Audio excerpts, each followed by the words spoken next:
This podcast is made possible by Avalara and Ledge. Hi, this is Dave Bernhardt, CFO of Sentinel One, and you are listening to the CFO Thought Leader Podcast. This is episode 996.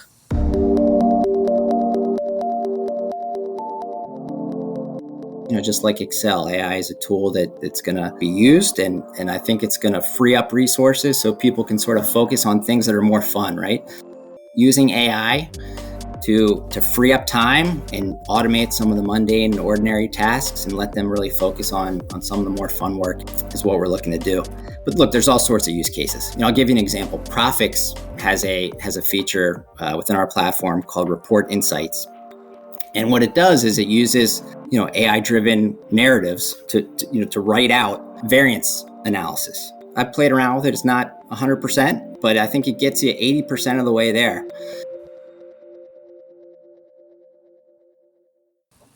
Hi, it's Jack. On today's episode, we speak to Aaron Levine, CFO of Prophix. From his early days auditing at PwC to his current role as CFO at Prophix, Aaron Levine's career has been closely tracking the evolving nature of the finance leadership role. His journey is marked by a series of strategic transitions and expansions in skill set that illustrate the broadening demands of being a modern CFO. An important chapter of Levine's professional development was his tenure under one particular CFO, a CFO who wielded the power of storytelling. For Levine, this externally focused mentor adeptly navigated public company landscapes, from prickly analysts to quarterly earnings calls. You'll hear that story and much more on today's episode. We'll begin after this. This episode is presented by Avalara. That's the sound of not worrying about sales tax compliance. Because when you automate it with Avalara, you don't have to worry about collecting sales tax or tracking who and what is tax exempt. With Avalara, you don't even have to worry about new tax laws and regulations. Avalara does it for you. If your business sells internationally, Avalara has you covered with cross-border tax compliance solutions. And when it comes time to file tax returns, Avalara automatically takes care of that too, giving you one less thing to worry about. Avalara has managed billions of sales for small, mid-size, and enterprise businesses, and seamlessly works with your current sales, e-commerce, and accounting platforms. Take the worry out of tax compliance with Avalara. Learn more at avalara.com. That's AVALARA.com.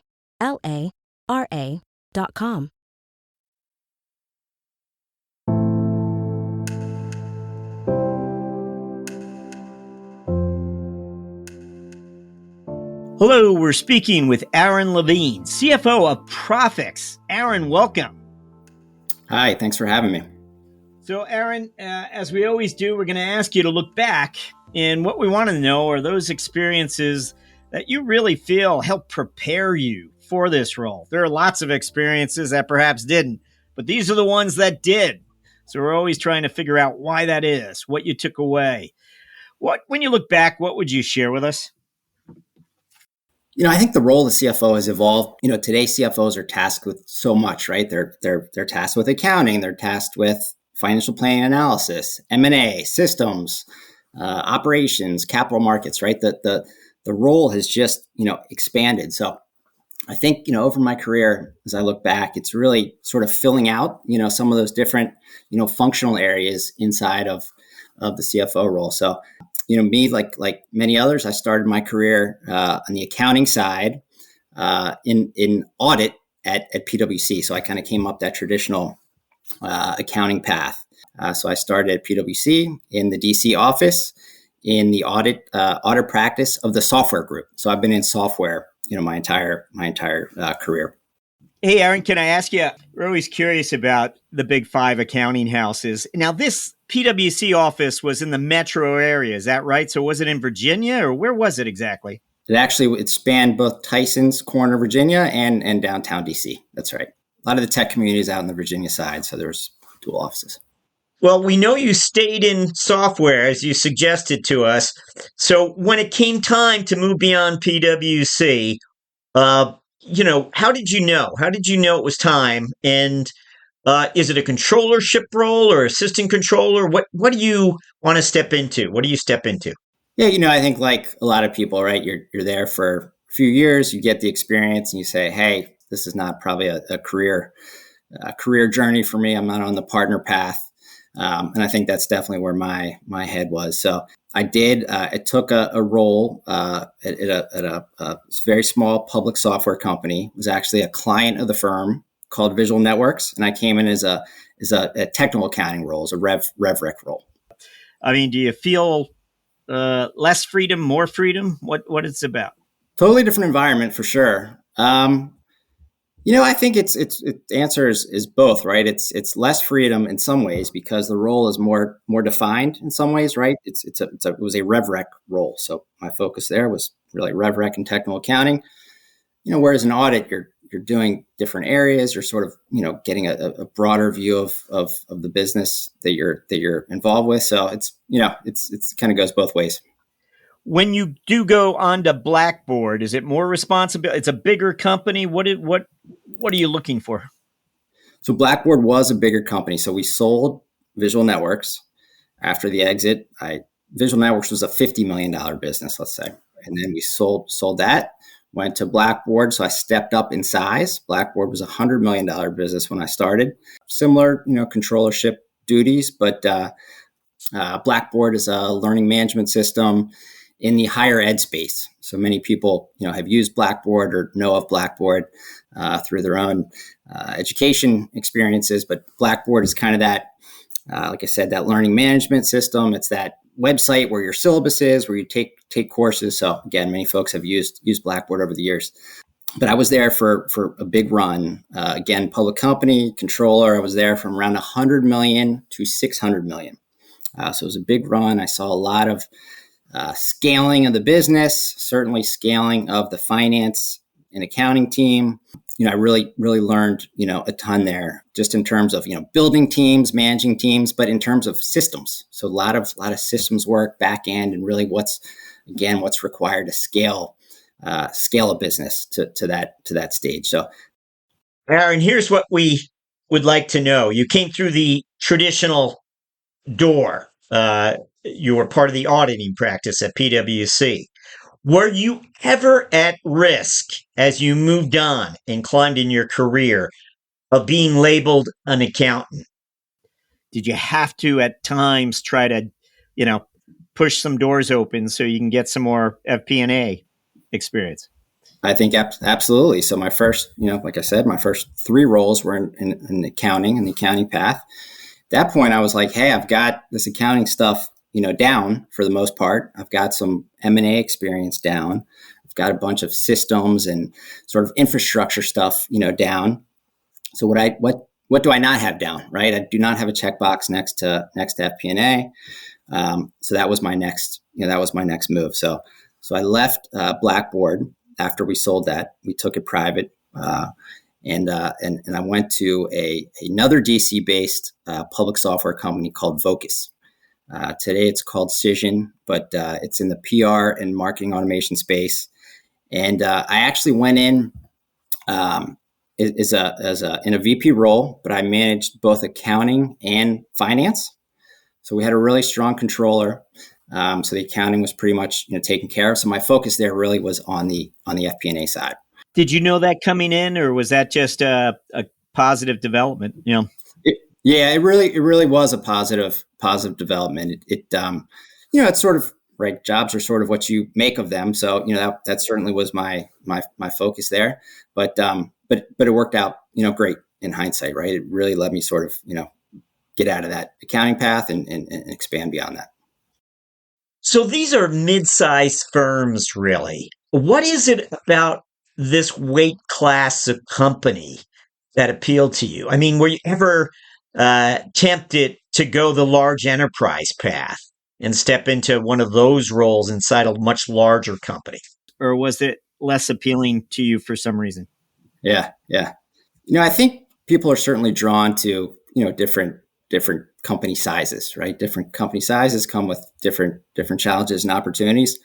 But I really like this sort of growth stage, call it whatever, 100 to, a billion kind of growth, right in the sweet spot of what I'd call growth is where I've spent most of my time. And it's really the building stage, right? And that's what's fun for me is taking something and building it and growing it and, building the team around you, right? It's the entire sort of process and journey is what's fun for me.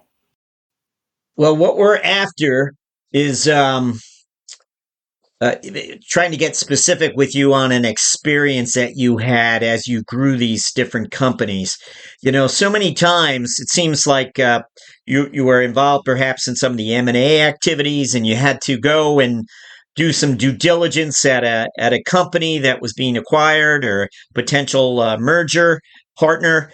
So if there was just such a business where you got invited in and you sat down across from, I don't know, their top accountant or CEO, and you had to go through the books, if you could just relate to us what that was like, because sometimes you're not as welcome as we might, you're going to ask some hard questions. So illustrate that for us. All right, let's talk about Blackboard. So we did 15 deals at Blackboard. We did. I was certainly involved on the pre-deal diligence side as well as the post-merger integration side. What about this? Let's ask you about some of the CFOs, the different types of CFOs maybe you've worked with over time, and when there are changes at the top, when a new one steps in. Is that part of your experience? I think when you have changes at the top and work with different CFOs, right, they're different profiles of CFO that you get to experience. And there's different management styles for sure, right? So, some CFOs, are definitely more externally focused. Some are more internally focused.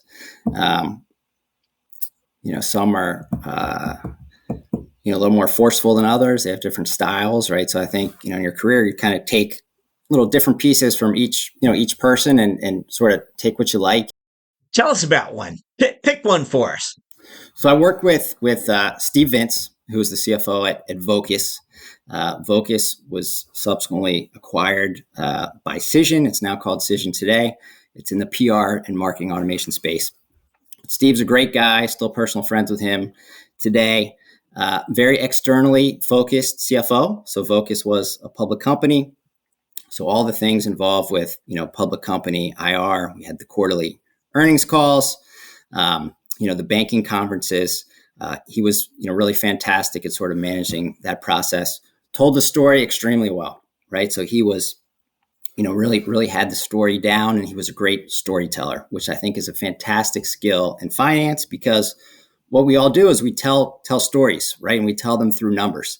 And I think, just working with Steve and my experience there at Vocus, and just sort of absorbing how he would, tell the story.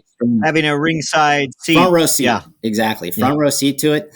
And it was really a great experience. And, some of the things I watched him do, I kind of, took with me and try to emulate. And, I think I learned, and it really shaped sort of, my storytelling as a CFO over the course of my career.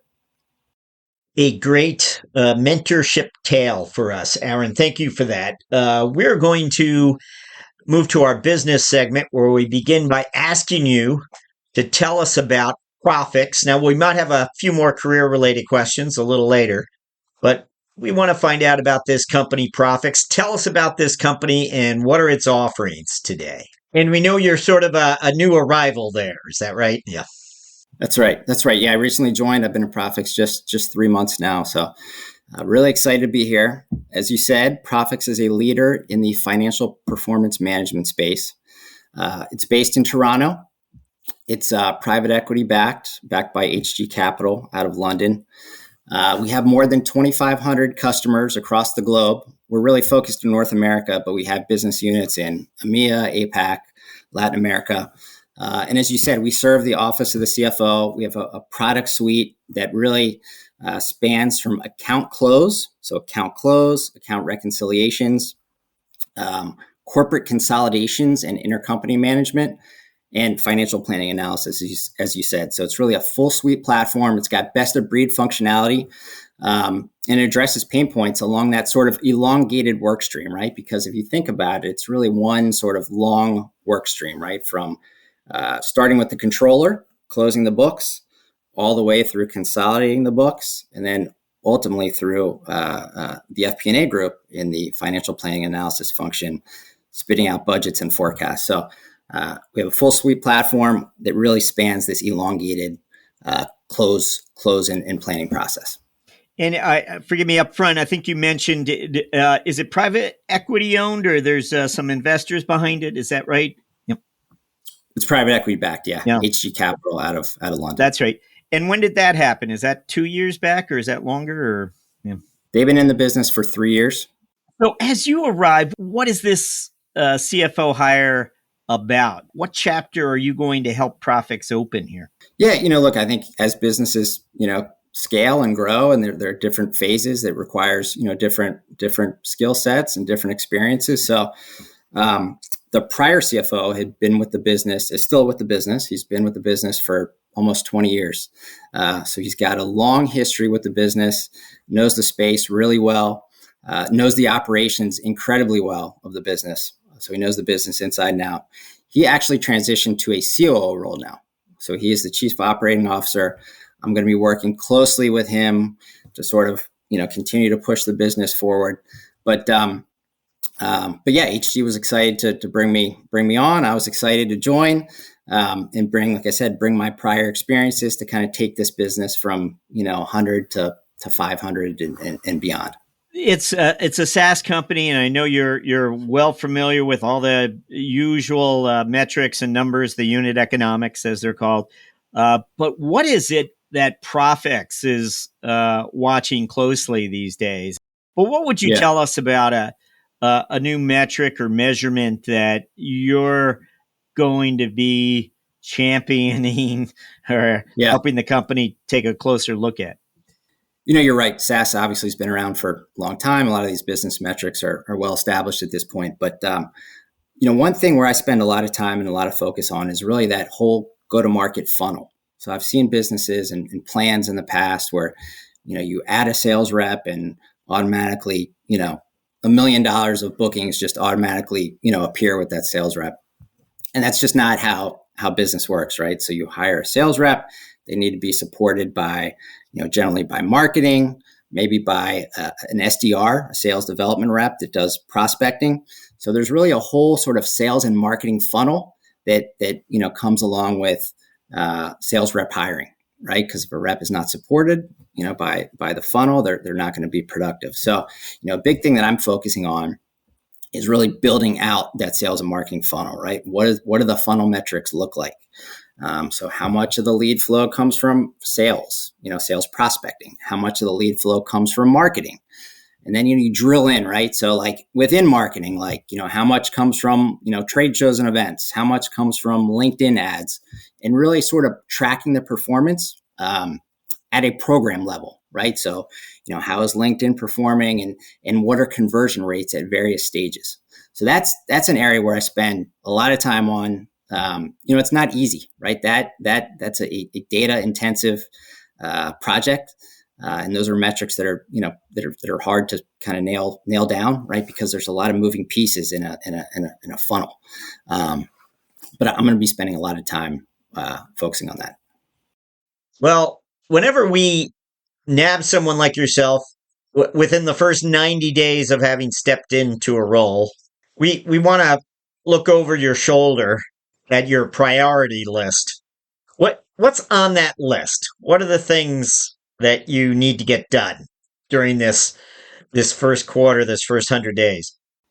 My first 90 days, I've probably done more listening and meeting folks than actually doing real work, right? So I think, it's just listening, right? A lot of folks have been here a long time. They've been thinking about these challenges and these problems for a long time. So I think getting people's perspectives and views on, where the business is and where we're headed is super important. So, I've probably done more listening than anything in my first 90 days.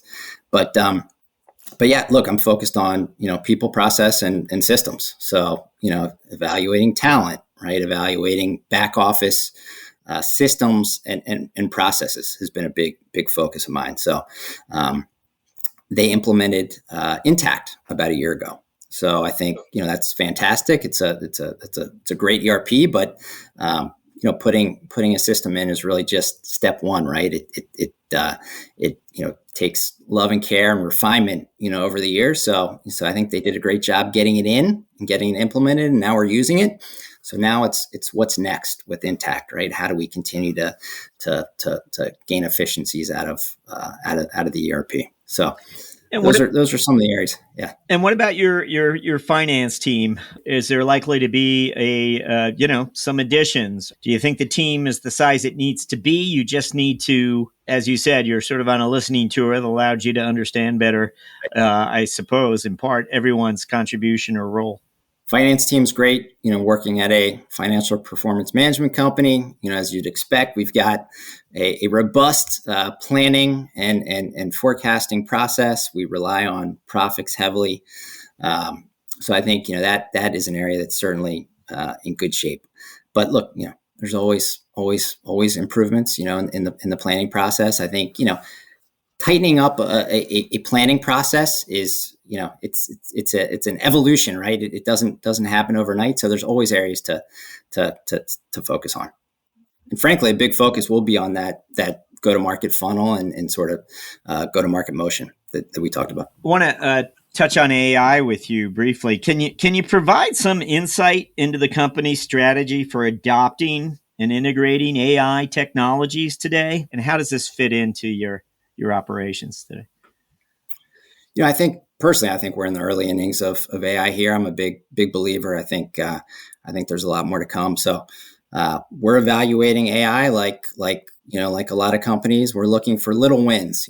That's how I would categorize our current stance, right? I think AI is a tool, right? It's not going to be a panacea. It's not going to automate accountants out of jobs. I think just like Excel, AI is a tool that that's going to be used, and I think it's going to free up resources so people can sort of focus on things that are more fun, right? By nature, finance and accounting people are analytical, right? And we have good minds and sort of that analytical skill set. So I think using AI to free up time and automate some of the mundane and ordinary tasks and let them really focus on some of the more fun work is what we're looking to do. But look, there's all sorts of use cases. I'll give you an example. Prophix has a feature within our platform called Report Insights. And what it does is it uses AI-driven narratives to write out variance analysis. Right. So it's not, I've played around with it. It's not 100%, right? But I think it gets you 80% of the way there. Kind of jump starts, right? I mean, it kind of jump starts your thinking, or it moves you in the right direction, maybe. Yeah. Exactly. It's a jump start. It gets an analyst, like I said, 80% of the way there, and it lets them really focus on, what's important in the report rather than just typing up, narratives. It lets them really sort of laser focus and drill down on an area where they can really add more value. For many companies, this is sort of a chapter about anecdotal evidence where different team members are exploring and coming forward with different tales of how they've used the tool or whatnot. So it's kind of like an anecdotal era. I agree with that. And look, the use case extends, beyond obviously just finance and accounting. I think, sales in particular, there's definitely use cases where sales reps can, will rely on AI in the future. Customer success. So in terms of customer renewals, a lot of these functions can be sort of, automated and really, use AI to really, do, like you said, some of the mundane work. So, in customer success, instead of, manually typing a customer email, you use AI to at least get you started on it and let the CS rep, really focus on, more of what's important. So would it be fair to say, and I don't think Prophix would be alone here, but you mentioned customer success, and I get the sense that in many organizations, that's where the early applications of AI are most visible. Would that be true in Prophix's case as well, or yeah, what do you think? Yeah. So I'm certainly biased towards customer success. My last role was at Churn Zero, which is a customer success platform. So I spent some time in the space.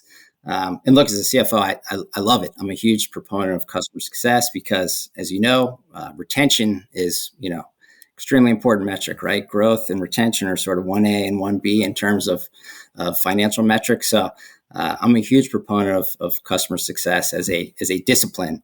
And I do think, as you said, I think the use case there is just so obvious, right? So anytime a CS rep, types anything, right? The emails is an example, right? So it's like, hey, you haven't logged in 90 days.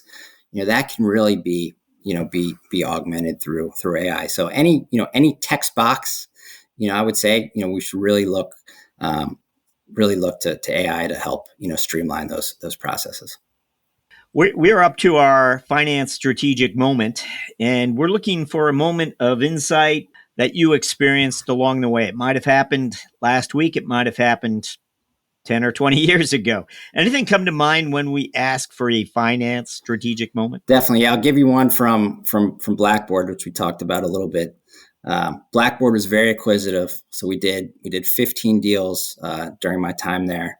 And again, that was a controller role. So a lot of my time was spent in terms of M&A was spent on the pre-merger accounting diligence side, but also more so on the post-merger integration side. So a lot of integration work. Blackboard was a little earlier on there. We were probably, 250 million or so top line. The business we acquired was Los Angeles based business, in a similar space. It was a tangential product. It was a $50 million business. So it was a chunkier deal for Blackboard. Like I said, it was one of the earlier deals. So we really didn't have that sort of M&A integration, muscle memory built at that point. We really didn't have a playbook. We were kind of, figuring it out as we went. And I just remember, late at night, whatever it was, 10, 11 o'clock, like many folks or controllers are used to, but, pulling my hair out and I'm trying to get the books of this acquired entity into our system. We were on Oracle. So I was trying to, map, the GL, their GL to our GL, and the data's a mess, and, things weren't lining up. And so I vividly remember that experience. And, I just said, look, there's got to be a better way than this. So, so I think, that really crystallized in my mind how important it is to integrate number one, from a system standpoint, right? So you're using disparate, systems, right? In particular, an ERP in particular, right? The source data is in one ERP, the transactional data, and then you're trying to, import it or post journal entries into your own ERP. It's very clunky, and you lose sight of like I said, the transactional data. So I think integrating, systems in the very beginning, right? So day one, I like to integrate systems with of acquired businesses. That's kind of a table stakes, way of operating for me. And integrating the teams as well. I think you can't leave folks sort of on an island, in M&A, right? You have to bring the teams together. You have to bring the systems together. Like I said, otherwise there's just disparate data sources. There's Excel files. There's different systems. There's no real single, source of truth, right, to the numbers, right? So it's just so important. And certainly learned at Blackboard. We got better over the years at Blackboard. Like I said, that was an earlier deal. By deal 15, we were certainly much better than we were, in the beginning. But that's something I've taken with me for my whole career.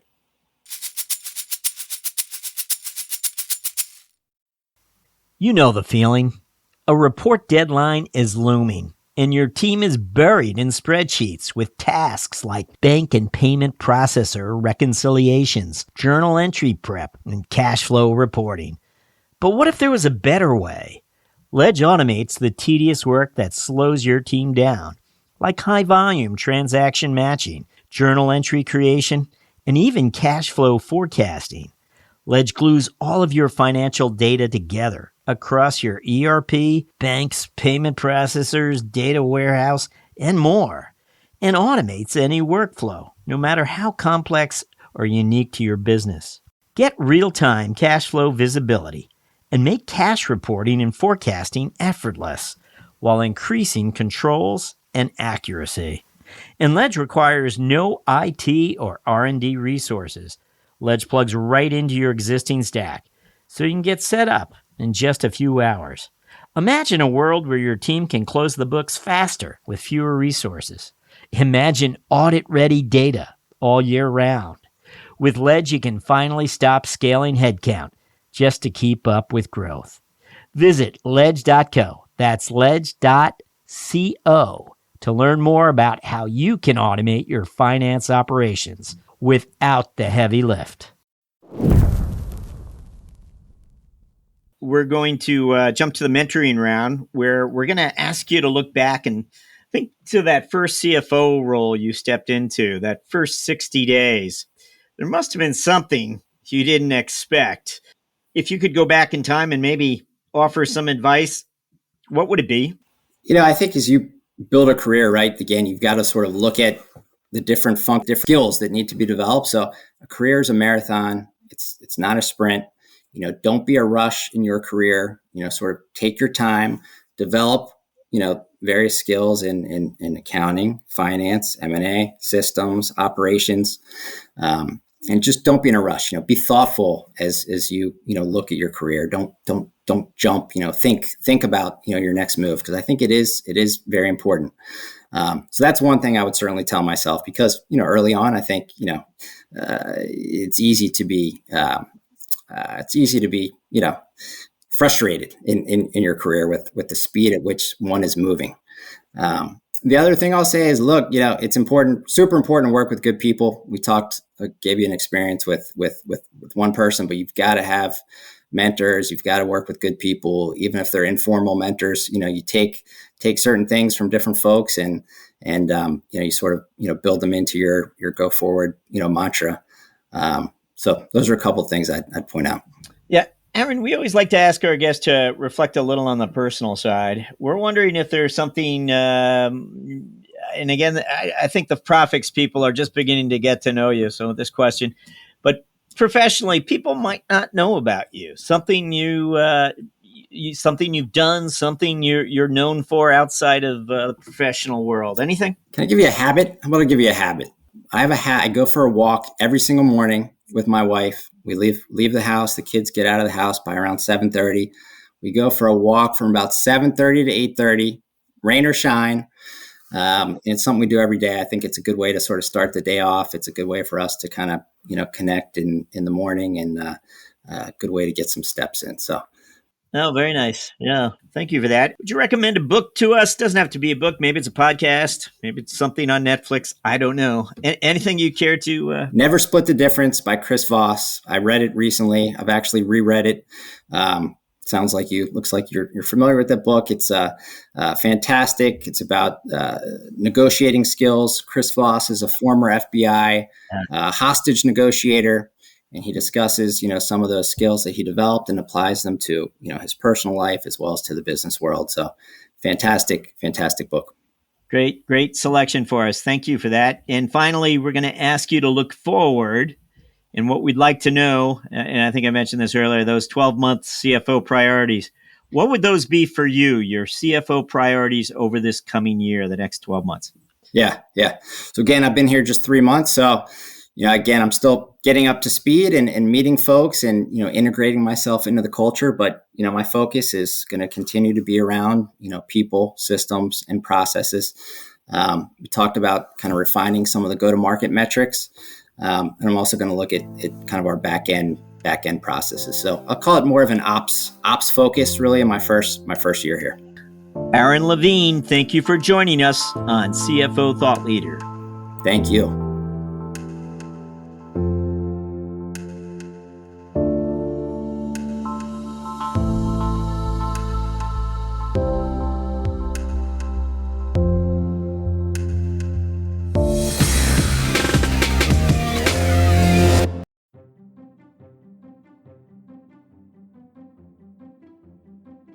Hello, Thought Leader listeners. We hope 2024 is treating you well.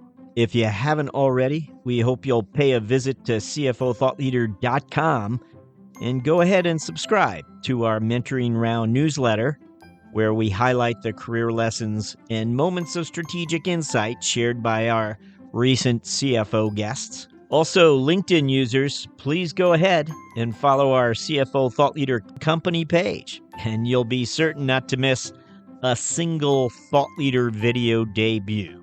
CFO Thought Leader, the #1 thought leadership platform exclusively for and by CFOs. As always, thank you for listening.